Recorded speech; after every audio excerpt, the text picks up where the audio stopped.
An ABC News exclusive interview with V. Stiviano, the woman at the center of the Donald Sterling controversy, speaking out about the firestorm sparked by a taped conversation between her and the billionaire LA Clippers owner.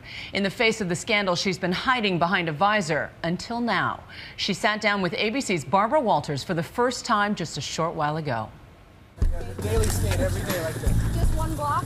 You have seen her all week skating in front of her house with that odd visor covering her face, hoping to quench the paparazzi's thirst for her story. You guys want some water? Or exiting a restaurant, espousing presidential aspirations. One day I will become president of the United States of America.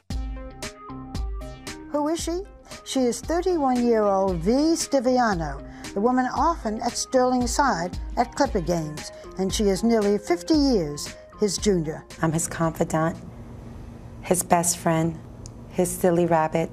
Tonight, V. Stiviano speaking for the first time. Our relationship started off me working for Mr. Sterling and his nonprofit organization, the Donald T. Sterling Foundation, and it's evolved to so much more, on a level in which it's become a big scandal. It became a scandal. Yes. Yeah, why? How and why doesn't even matter anymore. It's here.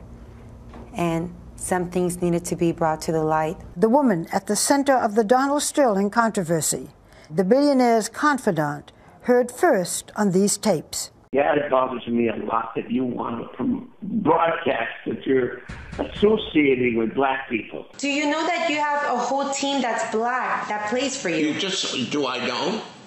I support them and give them food and clothes and cars and houses. Racist comments from LA Clippers owner that rocked the nation and may cost him what he loved most. I am banning Mr. Sterling for life. But now, V. Stiviano is defending him. Is Donald Sterling a racist? No, I don't believe it in my heart. Have you heard him say derogatory things about minorities in general and blacks in particular? Absolutely. You've heard him say derogatory things? Yes. Don't they sound racist to you?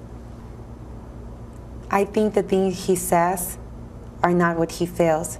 Anyone can say anything in the heat of the moment. Not everybody makes alleged racist remarks in the heat of the moment. Sometimes in the heat of the moment you say things that you mean. That you mean. Or that you feel. Yeah. Explain how he says these things. I think Mr. Sterling's from a different generation than I am. I think he was brought up to believe those things. What things?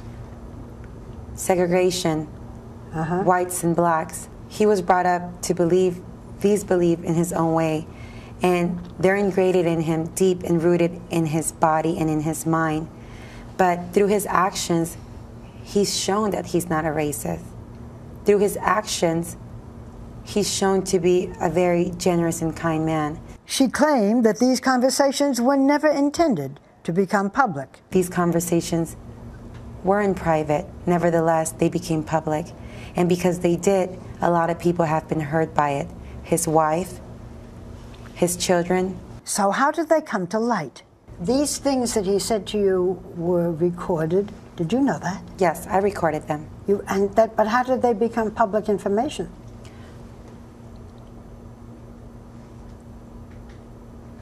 Someone leaked the audio, or sold the audio, or gave the audio to what I believe to be TMC, a friend or a so-called friend of mine. I was planning on quitting working with Mr. Sterling a few months back. No one understands my pain and feeling, and I was reaching out to a few of my friends. I shared an audio with them where they can empathize and sympathize my feelings, my way of being. You are half black and half Mexican, and you were very close to Donald Sterling. Yes. You do not consider him a racist? No. No. Stiviano says that over their 2.5-year relationship, she was helping him to change his point of view. People were used to Mr. Sterling being Mr. Sterling. And here comes the V, and everything changed. Mr. Sterling is nice and kind to everyone. He greets and treats people with equality, and I brought that light to him. So you helped him become a better person? In every way. Mm-hmm. In every way. But the question on everyone's mind, can you tell me what your relationship with Donald Sterling is? I'm Mr. Sterling's right-hand arm man. Are you in love with Donald Sterling? I love him. I'm not sure that's what I asked. Are you in love? No, I'm not in love. You love him what? Like a friend? I love him romance? I love him like a father figure. Like a father. Do you and Donald Sterling have a financial arrangement? You say you're his assistant. Does he pay you? Yes. At first started paying me as an employee, and then he started paying me off the books. Is he still paying you off the No. books? No. You are one of his assistants? I'm his assistant. You are his assistant? Yes. You are very honest, so I'm going to be blunt as well. Donald Sterling has been married for over 60 years. Where do you fit into that life?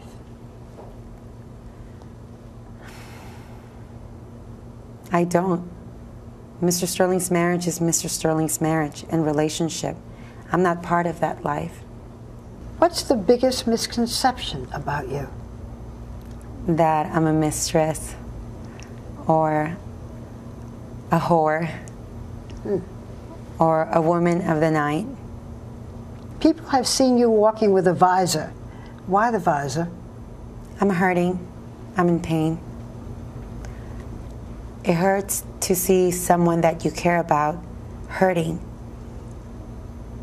It hurts to see people speculate, assume, say, throw darts at you when they don't know you, when they don't know your story, when they don't know the truth, all based on hearsay and assumptions. It hurts. She was with Sterling just moments before she sat down with me. Mr. Viano, you just left Donald Sterling. What is his state of mind right now? Confused. I think he feels very alone, not truly supported by those around him, tormented, emotionally traumatized. From what? From everything. I think he's highly more traumatized and hurt by the things that he said himself. I think he can't even believe or understand sometimes the things he says. Do you think that Donald Sterling should apologize? Absolutely. Will he apologize? Only God knows. What advice are you giving Donald Sterling now? I just want him to come to his senses. I want him to believe it and feel it and to genuinely feel apologetic to the world. I'm giving him the advice that he should apologize to the nation, to the world, for his racist remarks. For Nightline, I'm Barbara Walters in Los Angeles.